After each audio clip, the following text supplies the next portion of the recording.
Maria Callas. Hailed as La Divina, Maria Callas was one of the great opera divas of the 20th century. With an astonishingly wide vocal range, the talented soprano would go on to popularize the bel canto singing style and perform a huge body of work. From the bel canto works of Bellini and Donizetti to the great masters like Verdi, Puccini, and even Wagner. Though her life would be filled with controversy and personal loss, the media scandals could never compare to the dramatic soprano that emanated from her. Even today, she is still one of the classical music's best-selling artists. Quite a legacy to leave, considering that La Divina passed away about 50 years ago. Truly a voice that would change the landscape of the opera world. Childhood. Born on the 2nd of December 1923, in Manhattan, New York, Maria Callas had a somewhat difficult start to her life. She was the child of Greek immigrants George Kalogeropoulos and Elmina Evangelia Litsa Demes, a couple who were always ill-matched. George had no social ambitions, and his easygoing nature was at odds with Litsa's ambitions for herself and her family. Affairs and the death of their only son, Vasily, to meningitis, would future erode an already unhappy relationship until Litsa eventually decided to return to Athens with her daughters. Litsa had spotted her young daughter's talent early on, and she would frequently force her to perform. Regarding of this period of her life, Maria is quoted as saying, "I was made to sing when I was only 5, and I hated it." Litsa would continue to push the youngster, even unsuccessfully, trying to enroll her into the Athens Conservatoire. After this failed, Litsa went on to introduce the young Callas to the teacher that would coax that otherworldly soprano into being. In the summer of 1937, Litsa arranged for Maria to take lessons with Maria Trivella at the National Conservatoire. Trivella immediately agreed to take her on and even waived her fee, and so the journey began. Under her tuition, Callas began vocal exercises and formal training. Trivella was the first to notice that Callas was not, in fact, a contralto, but rather had the fledgling voice of a deeply dramatic soprano. So they began raising the tessitura, that is the most comfortable vocal range for a singer, of her voice, and started training her as a soprano.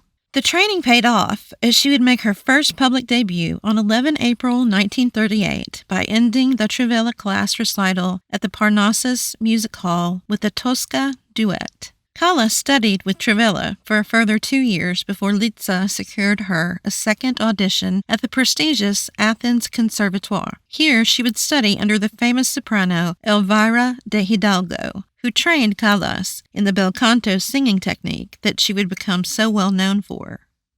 Now, before we dive into what you came here for, remember to hit that like and subscribe button so you never miss a video. Career and life. Bel canto. Right, so now let's get to the exciting bit, her music. But first, a quick note on terminology. So what even is bel canto? Good question. The answer is a little complicated, but bear with me. Bel canto can actually be used in 2 ways. It is used to refer to both a style of singing and a subgenre of opera. In this video, we are mostly going to deal with the singing style. Bel canto as a style focuses on breath control with long flowing melodies and emphasized accents in both the speech and music. It also makes frequent use of portamento as the vocalist glides between pitches. Bel canto is a style that highlights beauty and has often been said to be the quintessential way to sing opera. So how would the young Callas become a master of the quintessential opera style? Early career. Not surprisingly, Callas' time with Elvira de Hidalgo would prove pivotal to her career. She attributed the development of her voice to Hidalgo's bel canto training, saying that de Hidalgo had one method, which was the real bel canto way, where no matter how heavy a voice, it should always be kept light. It should always be worked on in a flexible way, never to weigh it down.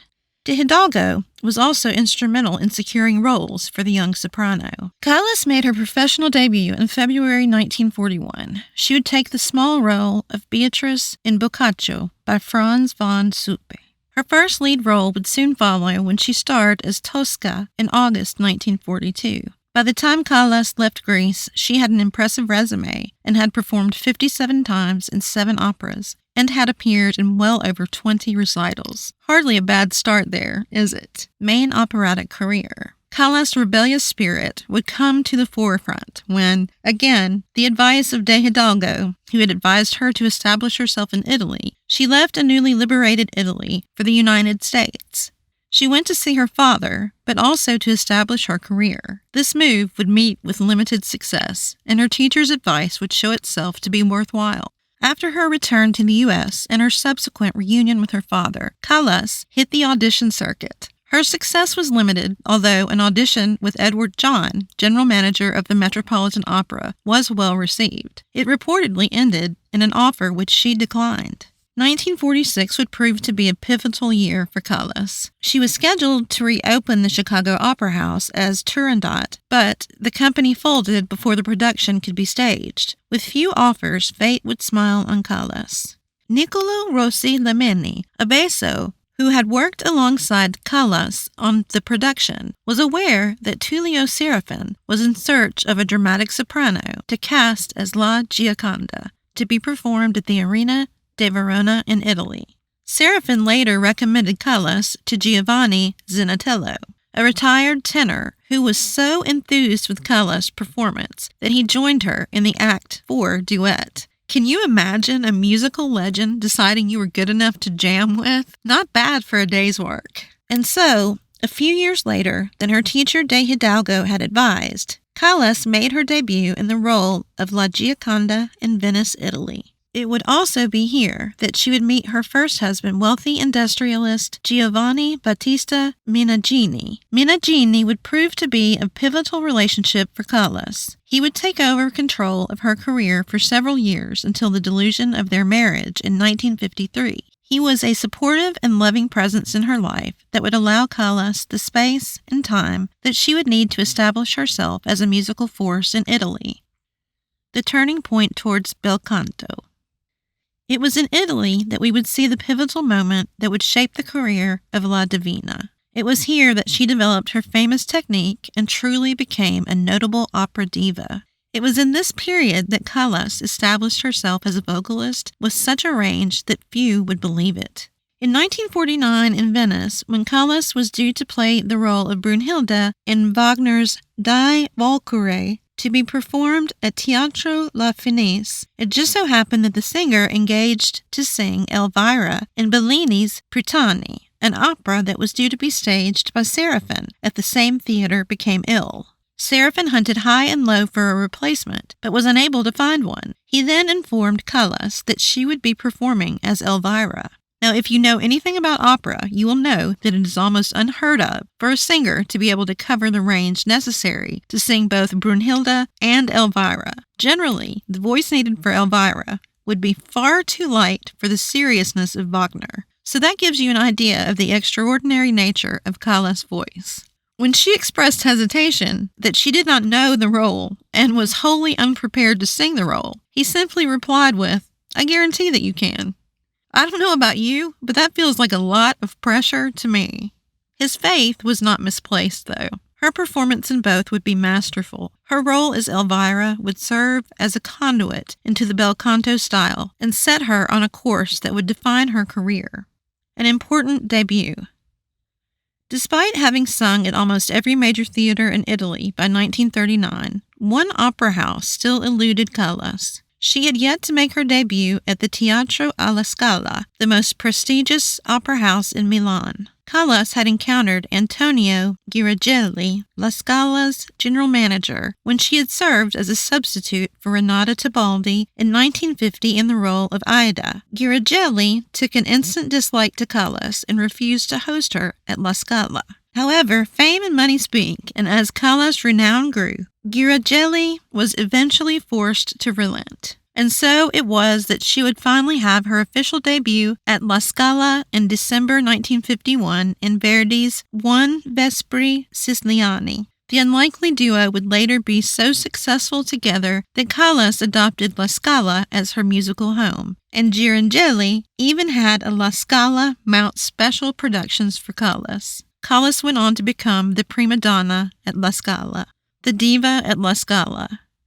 Now, I have mentioned that La Scala was the most prestigious opera house in Italy, so it is hardly surprising that it was host to many notable premieres, including such masterworks as Puccini's Madame Butterfly and Verdi's Nabucco. Callas established herself as a significant force at La Scala and became prima donna assoluta, which means absolute first lady, and opening its season 6 times in a decade, a huge honor. She was involved in some unusually successful projects, including collaborations with Luchino Visconti, a well-known stage director, most notably in Bellini's La Sonnambula and La Traviata by Verdi. La Scala would remain Callas' home, but that did not mean that she would shy away from European and world stages. Callas made her Covent Garden debut in 1953 and in Chicago's Civic Opera House in 1954. The following year saw her performing in Berlin, Vienna, and her hometown of New York.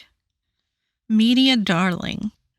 Callas had truly established herself as a world-class diva and held the fascination of the media. They would portray her as moody and tempestuous, with any drama or clash of wills, such as that with Rudolph Bing, who was manager of the Metropolitan Opera House, being splashed all over newspaper headlines. This period in her life culminated in a 1958 performance at the Paris Opera, where she would meet another man who would change the course of her life, Aristotle Onassis. Yes, that Onassis.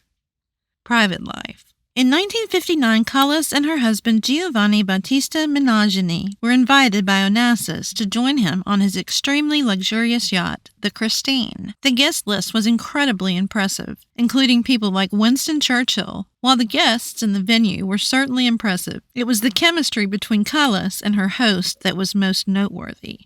Not going to say it was a whirlwind, but she left her husband a few weeks later, despite Onassis being married. So, although the relationship with Onassis was always a volatile one, Callas was deeply in love with him. She even reduced her performance schedule to spend more time with him. This would end in humiliation for our beloved diva. Despite her deep desire to marry Onassis, it would not be. The relationship would go on for 9 years, until the assassination of John F. Kennedy. Onassis would choose to marry Jackie Kennedy, leaving the diva humiliated and heartbroken.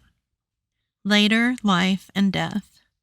As I mentioned, Callas reduced her performances after she met Onassis in 1959. That also coincided with her voice beginning to change and become more fragile. She would go on to star in 2 more performances, Tosca in London and Norma in Paris. Her final stage appearance would be in London in 1965. Her final tour was in 1973, although from the start she was clearly struggling with her voice and the performance was a shadow of performances that had gone before. She would spend the last years of her life in delicate health until eventually succumbing to a suspected heart attack in September 1977. La Divina lives on in her music, and we remember her words. I have lived for art. I have lived for love. Thanks for tuning in. Don't forget to hit the like and subscribe button. And see you guys next time for more classical music.